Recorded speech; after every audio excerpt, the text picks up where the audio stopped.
আসসালামু আলাইকুম রহমতুল্লাহ। প্রবাসী বাঙালি প্রায় 1,30,00,000 উপরে রয়েছে।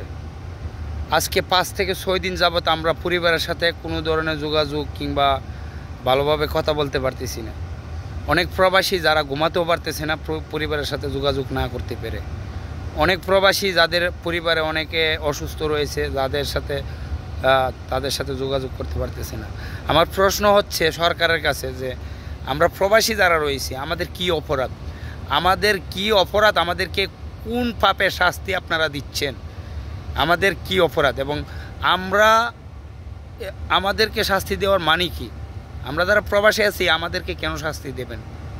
আমরা প্রবাসীরা কি অপরাধ করেছি? আজকে 4 থেকে 5 দিন ধরে প্রবাসীরা ঘুমাতে পারতেছে না, পরিবারের সাথে যোগাযোগ করতে পারতেছে না, পরিবারের সাথে ঠিকমতো কথা বলতে পারতেছে না।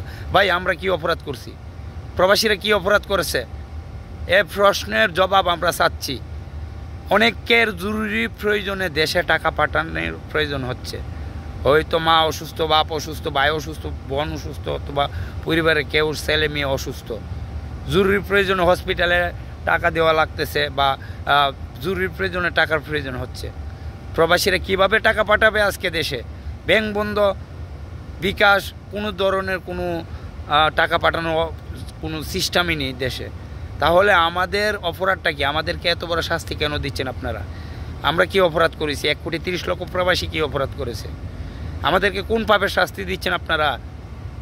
সকল প্রবাসীদেরকে বলবো, ভাই সবাই এখন, এবং আমরা রিমিটেন্সও 2-3 মাস পাঠাবো না, দেখি কিভাবে তারা দেশ চালায়। 3 মাসের জন্য রিমিটেন্স বন্ধ করে দেন। আমরা সকলে 3 মাসের জন্য রিমিটেন্স চলেন বন্ধ করে দিই, দেখি দেশ তার কোন বাবা এসে চালায়। সকল প্রবাসী ভাইদেরকে বলবো আপনারা এখন এবং রিমিটেন্স পাঠানো বন্ধ করে দেন।